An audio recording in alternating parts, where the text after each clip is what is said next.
Yo, hey everybody, it's me, Mr. Green, and today I'm going to review Season 7 of Black Mirror. It was pretty short and sweet, and I'm going to say that almost every single episode of this season was amazing, most of them being absolute smash hits.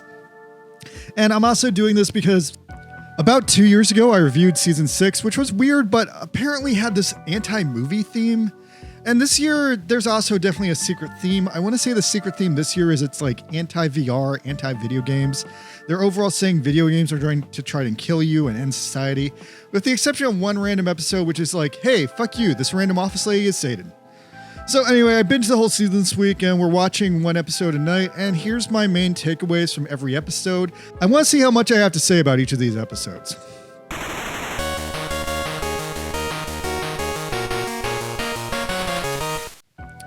All right, so first episode is Common People. This is a pretty straight satire on capitalism and the shitty things that companies do to exploit people nowadays. And I want to say this is probably the most fucked up, sad, and dark episode of the season. They really threw out their best one first. Definitely the saddest and darkest, hands down. Very interesting choice for a season opener. I do kind of think this was overall a mistake because I talked to at least 3 people who opened up the season, watched Common People first, and then dropped the show because they were just so depressed.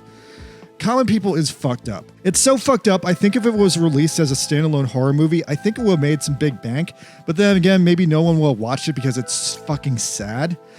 Before I even get into explaining what it's about, I want to go to a side tangent about T-Mobile. T-Mobile has been my phone provider for like a decade now, and recently they've gotten a lot worse. So I own my cell phone and I pay T-Mobile to give it service, and for most of the past decade, I paid $30 a month and had a plan where I got 10 gigabytes of data every month. I rarely use that whole gigabytes of data, but every once in a blue moon, I'll go for a vacation and I'll use it up. I want to say around the pandemic, I started running out of that 10 gigabytes of data a lot more often, so a salesman offered me a one-time upgrade to upgrade my service to $40 a month and get a minor increase to 16 gigabytes of data, so I took it. However, recently, I started noticing that I'm running out of data again, and for whatever reason, I'm still paying $40 a month, but my data plan has been downgraded back to 10 gigabytes a month. What the fuck? And they laid off all their call center people, so I can't even properly complain about that to someone, but I'm pissed. So yeah, for most of this year, I've apparently been getting scammed out of $10 a month for this extra 6 gigabytes of data I no longer receive. Anyway, Common People is a fucking dystopian nightmare where they do that shit to a person's brain. It stars Chris O'Dowd, who's like a construction worker, married to the instantly likable Rashida Jones, who is a very nice school teacher lady. And the two of them are just living in the suburbs trying to have a baby.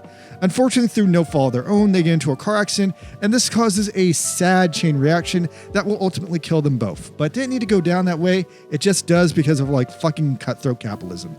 So Rashida ends up in a very fucked up situation. She has this critical brain injury, and her husband ends up saving her by replacing a piece of her brain with some sort of microcomputer. I want to say, aside for that sci-fi bullshit premise, it's basically kind of like a pacemaker, but it's a pacemaker in her brain, and it ends up coming into effect later because it does shit to her brain. Essentially, the premise of this episode is what if people treated pacemakers like cell phones, or what if there was a fucking cell phone in your brain keeping you alive, and what if the phone provider was fucking T-Mobile and kept raising the price of that cell phone, making it do more invasive, more evil capitalist shit because capitalism is just that fucked. So to start with the brain computer, I guess, is working on like an LTE signal. And if you guys ever had an LTE cell phone, you might remember that it will conk out if you used it in a car. So anytime this lady is put into a car now, if she's driven outside the service provider area or the connection gets severed for a few seconds, she's instantly comatose and brain dead. Making matters worse, she has to pay $300 a month just to keep this fucking thing running because it's not covered under insurance. So that's just the initial premise, which is itself entirely horrifying and already a bad place to start the story. Unfortunately, they come in with a crazy twist that makes it all even worse.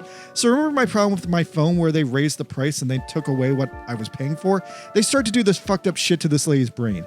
First, they make her sleep more often because they're using her as a crypto farm or some shit.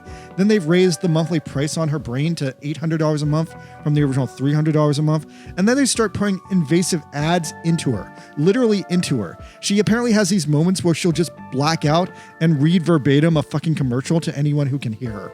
It's fucking terrible because she's a fucking kid teacher, and the commercials keep trying to sell kids stupid fucking shit like life insurance and shit they'll never actually be able to buy. So she almost instantly loses her job over this, and she's forced to buy an upgrade, which makes it all the more expensive. Now the situation gets even worse as they reveal that they can basically use the phone in her brain to like deliver her drugs and like tweak her stats in real life, which is like a minor high to the experience because like, oh, wouldn't it be great if you could just like get instant like satisfaction from your brain? But anyway, meanwhile, her husband ends up having this equally dumb falling out while trying to take care of her. Her husband essentially ends up starting like an OnlyFans account, except in this universe, because everything is dark and twisted and fucked up, it's not OnlyFans. It's like only mutilations, only tortures, where he has to like cut off his own toe and eat it to earn like $100, which I'm sorry, that's insane. I want to say that's like so insane it detracts from the original premise. It's like a dumb Breaking Bad idea, and I don't know. I think I'd find it more plausible if he just like robbed a bank or became a man whore or something. I mean, I guess he sort of did in the end, but God, is it depressing. Anyway, in the end, they finally run out of money and they can't pay to keep this lady's brain turned on. And the lady just becomes this miserable advertisement spewing potato that sleeps all day, can't work a job, bothers everyone, and isn't a contributing member of society. And when I think about it really, really hard, I remember this old computer my mom had, and she didn't take care of that thing at all. So it eventually got overwhelmed with like spyware and spam ads, and it eventually became unusable and we had to throw it out. And that's pretty much what happens to Rashida Tlaib's character in this. And it's fucking disgusting. It's one of the most disgusting displays of capitalism I've ever seen like laid out in front of me in my life. It ends with the husband fucking killing her as she's trying to like spew like a Wegovy commercial in her dying words. Jesus fucking Christ, was that dark. Common People gets a 10 out of 10 for me, despite the only mutilation subplot being like incredibly dumb. This was overall one of the saddest, most bleak things I think I've ever seen in my life. And that alone makes it a real piece of art, a real horrifying piece of art. But I want to say it's probably the realest and best episode of the season. And now let's move on to the others, which are not as bad. Okay, moving on. Episode 2 is called Bete Noire. Bete Noire. I don't know, it's French. I thought it translated to Black Mirror, but apparently it's like a French slang term for like someone who's excommunicated from a group, like a loser or a nerd or something. Anyway, this episode has some serious problems. I'd argue it's maybe the structurally weakest episode, or it's perhaps like the most fantastic episode because it veers instantly into like some classic stupid Twilight Zone sci-fi stuff where it's like, oh, the big twist is just this person is Satan, this person is God. It does give like a flimsy sci-fi justification for it, but it's overall like a weak premise. So there's an extremely bland opening that you can pretty much skip because this is one of those slow moving ones where it really doesn't get good until 20 minutes in where it starts to go bad and interesting. So what's cool about this episode is I do have to respect that it's sort of a take on like gaslighting and the Mandela effect. It's actually super interesting that they actually released 2 different episodes of this version that you can potentially randomly get through Netflix, where in the middle of the episode, there's a chicken restaurant, and in one version, it's called Bernie's, and in the Mandela version, it's called Barney's. And the hilarious thing is that the scene is reversed for the 2 versions. So there's a cool chance that if you talked about this episode with someone, you would call it one name and they would call it another, which is really cool. That actually like is one of the coolest things I think they've ever done. Just the fact that they literally gave 2 random people different understandings of the episode. That's actually insane. Anyway, so ruining this one for you. Spoilers in 3, 2, 1. Okay, so the crazy white woman in this episode basically has the powers of God or the devil. And I do honestly think that this is such a straight Twilight Zone premise that if it was the Twilight Zone premise, that if this was the Twilight Zone, the big reveal would just be like, oh my God, she's the devil. She's Satan. Oh my God. But because Black Mirror has to make everything sci-fi, they whip out this dumb sci-fi twist that she has a magic pendant and she's apparently using the magic pendant to reprogram reality because it's this like God level quantum computer. And that's kind of bullshit. It works like a magic lamp. It's just like, I wish everyone was ducks and then everyone's ducks. I would kind of believe it more if it like led up to like a big Matrix style twist and that's how she was doing it. But anyway, so yeah, she has this magic pendant where whatever she says into it becomes real no matter how insane or how crazy it is. Like she could literally like rewrite the fabric of reality and like literally change everyone's like brains and identities and all this stuff. Like at one point she deletes the word nut allergy. So when like the main character tries to explain she has a nut allergy, everyone just thinks she's insane and saying this like nonsense word. Everyone's like, what's nut allergy? Anyway, I'm overall satisfied with this one and I like the way it ended. Even though it was overall probably the dumbest premise of the season, I think the intro to this episode was terrible, but then it's probably only the second worst episode of the season because there is one episode that's actually worse. Overall, this one gets a 6 out of 10 for me. It comes together in the end. I did really like the ending, but I think the alternate versions of the episode being out there is a super cool cinematic achievement, and that might actually be its legacy. Otherwise, yeah, weak first act almost ruins it. All right, that brings us to episode 3, Hotel Reverie. Now, I gotta say, I was really impressed by this one. It has a very dense narrative, and it's about a lot of different things. I want to say overall, Hotel Reverie is mostly a satire on like woke DEI reboots that have been like a hot topic lately. Like it's sort of a reaction to like Disney Snow White. I also want to point out that this is one of the 3 episodes in the season that like use the Apple AirTag as a sort of brain VR device. I'm a little bit worried that they're just making multiple different plot lines featuring the same device. I feel like it cheapens the show, even if like all the episodes using it use it in different ways with different twists. But going forward, I'm just going to call this thing an AirTag VR if it pops up again, because they never give it a name in any of the episodes where it comes up. So yeah, like I said, this episode is trying to address DEI recasts by literally doing them.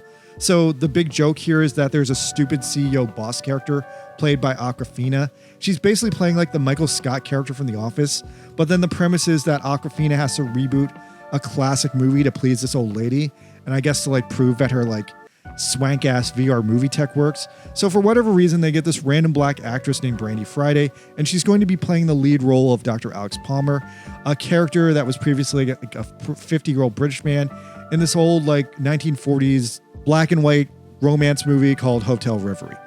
Where the episode gets incredibly dumb is they're not actually doing a remake of the movie, at least not in the conventional sense. What they're doing is they like loaded the movie into this like experimental technology that basically turns old movies into these like deep fake AI video games. So what's basically happening here is Brandy has to like act out the movie and play it like a video game. I'm pretty sure Ready Player One already sort of did this, although I want to say the book did it better. But yeah, there's a very hilarious scene where the movie instantly goes wrong on the basis that the main character is a piano player and Brandy isn't. She's just an actress, and therefore she can't actually play the piano. But what's interesting though is that since this is a video game and not a movie now, this leads to like an infinite butterfly effect of everything going wrong in every way it could go wrong. And of course, to make it even dumber in the typical sci-fi dumb thriller cliche, the main girl can't log out, and if she doesn't finish the movie, if she doesn't reach the end, she's gonna fucking die. Now, overall, aside from the cliches, I did find this to be a pretty exciting premise, even without all that, because there's so many various twists inside the film, like the main character being required to do everything the main character in the story did for real in real time, acting skills aside. So that premise in itself is already a farce. I could kind of see something like this eventually becoming real, like maybe this is the future of video games. But definitely, I don't think like people would actually play a whole movie start to finish in like real time unless that was like the objective of the game. I don't know. I guess that was kind of like the objective of Dragon's Lair, but that was also like mostly a game where you just like had to like quick react to press buttons. Anyway, where the narrative of the story gets really weird is in its heroine, Dorothy Clara. Clara is the character. Dorothy is the actress who played her. This character is an AI programmed on the memories of this dead actress named Dorothy Chambers, who apparently in real life committed suicide like in the 1940s. So then there's a massive debate online if the original Dorothy was a lesbian or not. And to that matter, if the AI Dorothy is a lesbian or not, or if she's just a program, an AI program who's automatically programmed to love whoever the person in the main character role is. So I feel like there's a bit of projection with that because I feel like she would have loved whoever was the main character in the story. Like when Brandy failed to play the piano in that big piano scene, Dorothy still expressed infatuation with her after the fact because that's what was in the script. Either way, no matter how bad the piano playing was, Dorothy was still going to fall in love with the person playing the piano. Like this still at the end of the day is an AI like acting out a script on a person, but the person is pretending it's a real person. But I don't know, the whole thing is a little bit racist. Anyway, the AI is just seeing the character from the script and not the real person and reacting to that. But anyway, then in the middle of the game, everything goes wrong and the game crashes. And Brandy and the Dorothy AI end up trapped in like a time freezer for like, I want to say a year, where Dorothy eventually gains self-awareness. They share like a bunch of secrets and they ultimately end up hooking up. But then Awkwafina fixes everything, resets the game, and deletes like Dorothy's entire year of like coming to being a real person. So yeah, then there's also this like side plot where like, is Dorothy a real person? Does she have some semblance of the original actress's real soul because she's programmed on her real history? And then at the end of the movie, in a really sad twist, the AI Dorothy basically ends up committing suicide in an eerie mirror of how the original human Dorothy died. So that itself raises a million ethical questions, like if you made an AI copy of someone who was about to commit suicide, would the AI just ultimately commit suicide no matter what in any way possible? Did the lesbian relationship just delay her from committing suicide? Like how much of her was real at the end of the day and how much of her was the program character? Anyway, yeah, the episode ends on what is supposed to be a happy ending, with Brandy now permanently in love with this lesbian-skewed AI recreation of the suicidal dead woman, and the suicidal dead woman AI being reset again to just be standard permanent AI girlfriend, which, I don't know, man, that's not a good look for me. Like, I feel like I'm finding like a lot of my friends hooking up with these AIs, and like, I don't think it's a good look. Like, how would you feel if like I suddenly like hooked up with an AI generated Audrey Hepburn, and like, that would definitely like cause some people grief. Like, but this lady does it and it's viewed as a happy ending. So I don't know. What do you guys think about this one? This is probably the most interesting one to talk about. Like, is the moral of this one, get yourself an AI girlfriend from the 1940s because they know how to please a man, or rather a woman posing as a man in a fucking video game? I overall like this one because it tells a good story, but it's a good story to have an argument about. And I think that's why it's possibly the best episode of the season. It's not a perfect story. It's not as good as like Common People, but I'll say it's definitely one to talk about, and it's at the very least super interesting. It's probably the second best episode of the season just because it is so complicated and interesting, and it does weave this interesting web. So yeah, I think this one's definitely the best one to watch if you want to have a cool argument with someone after the fact. Hotel Reverie gets a high 9 out of 10 from me. It was ultimately good enough. I just kind of wish they had used Awkwafina more interestingly ultimately, but I did think they used her in a really good way to satire DEI. Okay, episode 4 is Plaything. Plaything brings us back to Peter Capaldi? Anyway, he's a wacky druggy guy in this one. I'm not going to beat around the bush on this one. This one was very simple. It was a hilarious parody of the old 1990s game Sim Life, which, man, oh man, that hit me so hard in my nostalgia. So if you never saw it, if you never played it, Sim Life was this game for 1992 where you could make your own like missing link between like, I guess the game Sim Ant and the Sims. But in this game, you made your own like plants and animals and just like let them loose on this planet where they would like run through these simulations and they would like evolve and crossbreed in like more and more monstrous forms. Like, I remember like I made people and then the people turned purple. What's really weird is I can find strange videos of people playing Sim Life, and all the videos of people playing it just do not look like the Sim Life I played. It doesn't look like real life to me. I can't find anyone who played it in the same way or style I played it. I find it a deeply relatable experience because like I feel like I'm the only person who played Sim Life that deeply to the point where their like life forms were like evolving and mutating like this. And I had this like crazy experience with it. That's the same experience the protagonist has in this episode. But then again, there's also a point where the protagonist ends up killing a guy. And yeah, I don't know. At one point, I almost like beat someone to death over like my Pokemon back in the day. But I don't know. Overall, this is kind of a dumb episode. And it's also really short. I think it's the shortest episode of the season. And the ending is super dumb. There's like this insane twist that the drug addict and the Sim Life eventually get together and they conquer the world. I get this one points for being relatable and entertaining, but since it's also the shortest and most straightforward episode of the season, I don't have a ton to say about it, other than it reminded me of all my good memories of playing Sim Life and my wasted like childhood doing that. Overall, it just made me want to play Sim Life again. Overall, this episode's weird because it's probably the happiest episode of the season, but it's also like a 6 out of 10 because it just didn't have the dense, like interesting narrative the other episodes had. And I would argue, yeah, it's just a happy little episode that like reminds me of my happy memories playing Sim Life. All right, that moves us on to episode 5, the last normal episode of the season, which is called Eulogy. Eulogy is, in my opinion, the weakest episode of the season. So here's what's up with this one. This one kind of sucks. Straight into spoilers on this one. This one starts with Paul Giamatti, who I thought was dead. He's an old guy and he's dating a woman who he dated in the 1990s. And then flash forward, he's an old man and she's dead. So then her family randomly reaches out to him and asks for his help in making a memorial.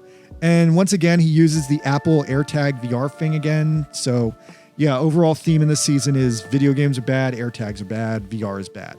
Anyway, apparently this episode was a weird parody of the Beatles Get Back documentary.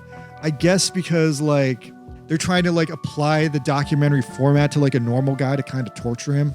And they like do the same like CGI effect where like they turned old photos of the Beatles into 3D like environments, except they're doing it to the sky.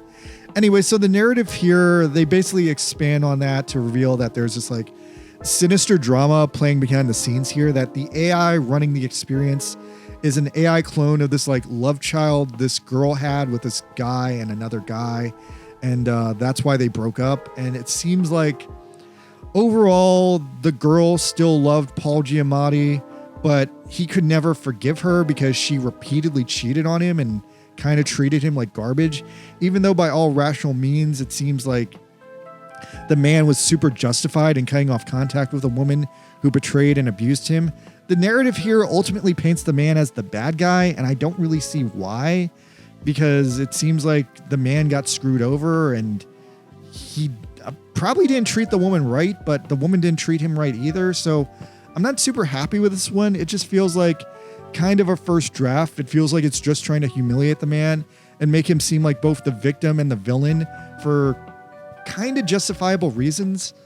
I feel like this is maybe someone venting out and lashing out at their stepfather or something here, but I don't know. As a movie, it kind of plays out in the wrong way to me because the story is told from the stepfather's point of view and it ultimately makes him sympathetic when I think he's not supposed to be. I overall think this is kind of like a torturous and meaningless experience since it does all happen in VR and ultimately nothing really matters. But he does end up somehow making a real relationship with the real bastard daughter just the same. But I don't really get why he would do that. I don't really think it sends a good message that people should be punished for leaving an unfaithful partner. There is like this big twist that she still always loved him, but he knew that because he left her. And yeah, that's complicated. This one hits at like a 4 out of 10 because I think it needed to think better about what it was really trying to say. And I think for that reason, it's the weakest episode. All right, and there's one more episode this season in a special presentation. There was this episode in season 4 called USS Callister. Now we got a sequel to it called USS Callister Into Infinity. And yeah, there was some serious hype around this one. I actually watched this episode first things first because I thought it was the premiere, and it got more hype than the rest of the season. So yeah, the original USS Callister, if you never saw it, is probably one of the top like 3 episodes of Black Mirror. It was this weird illegal sex fantasy where like this nerd cloned a bunch of people and put them into this VR Starship Enterprise to torture them. And yeah, I mean the one from Star Trek. And yeah, he proceeded to like torture them, like go as far as like doing like essay on them, like running them through all these like various nightmare scenarios where he just tortured them over and over and over again. To some point, he even like killed them and like brought them back to life. So what sucks about this one is apparently this episode was such a breakout hit that the original plan here was this was going to be turned into a TV show. But that original plan ended up like getting destroyed in the pandemic. But yeah, so if you never saw the original episode ends with them killing their tormentor and escaping into the internet where they seemingly now have to survive forever against all these internet gamer randos who think they're just toy game NPCs and they're not real people. So they just like take like no like qualms in making them bleed and suffer. They essentially went from dealing with one psychopath to a million psychopaths, but the pandemic completely fucked over that plan. So now we're essentially getting the season finale of that canceled TV show as its own thing. And all the episodes before this finale are unfortunately lost media now, which kind of sucks because I overall think this would have been an awesome TV show. And I think I would have enjoyed the TV show more than I enjoy this just standalone sequel. So there's basically 2 stories happening in this one. Part 1 is about the people stuck in the MMORPG on the spaceship. So now they're going around robbing all the game players so they can like get in-game currency to buy basic supplies and survive in the fucking metaverse.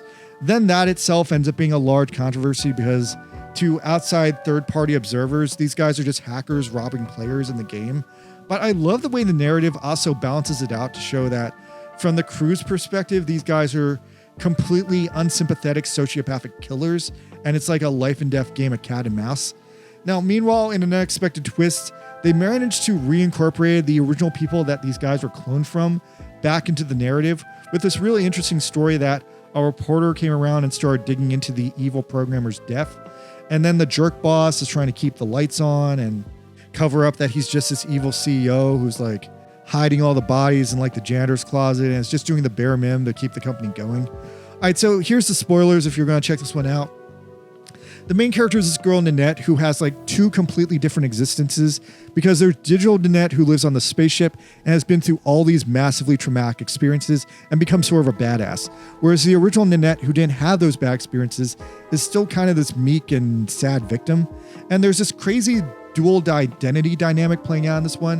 Whereas we also have Walton, the jerk boss, who has become an extremely evil person IRL, like corrupted by like fame and wealth, but his game counterpart has been through hell, so he's more of a grounded and humbled person because of all the bad experiences he had. And there's this moment in the middle where they do eventually meet their doppelgangers, but long story short, it goes bad. Anyway, there was a lot of drama all around, and ultimately it worked back to the core of the game, where in an interesting twist, they found a clone of Robert, the game's evil programmer, apparently secretly running the universe all along. So Nanette and him have another face-off, which is really awkward because they're both technically dead in real life, and this is also a younger, nicer version of the one we saw previously that became just like an unhinged like torture master. But yeah, he ultimately does start to twist back into his predator personality at the end. So Nanette ends up killing him for a second time with a knife to the head, which is a hilarious twist, but it ends up destroying the game. Now, ultimately at the end, this one's kind of a letdown. Essentially, IRL Nanette almost randomly dies at a car crash at the same time, and kind of a dumb third act twist. So Digital Robert makes up this insane bullshit methodology to transfer Digital Nanette's soul into IRL Nanette's body, and somehow, in an ironic twist, also the additional personalities of all the other survivors end up going with her into Nanette's body, into some new additional miserable layer of hell, where they still live in their spaceship, but now their spaceship is stuck inside her brain, and they just have to like watch her life through her eyes for the rest of her life. I guess that's kind of fucked, and I guess that means they're all going to die when she dies, but I find the most interesting thing about the story is that the original episode ended with this literally infinite possibility for infinite stories where they literally escaped into an MMORPG called Infinity. But the sequel, meanwhile, kind of closes off all those story routes into a dead end that's so much way less interesting that I'm overall kind of let down they made this, because I think I would have been happier with not knowing rather than the ending that they gave me. Even though I'm happy to revisit this universe, yeah, I think they should have held out and tried to get the series going again. Like, even if this was the last episode of that series, I feel like the stretch to get there would have been so worth it. Anyway, Callister sequel gets a 7 out of 10 because it was cool, but it just didn't live up to the hype and the legacy of the original. Alright, so that's Black Mirror Season 7. A lot of episodes about video games, except for that one where the office lady was Satan. Tell me, guys, what did you think about it? Was it good? Do you watch the show? Am I the only one enjoying horror anthologies like this? Anyway, I reviewed Season 6 too. I'm going to rewatch that because I forgot what I thought about it. Good night, everybody.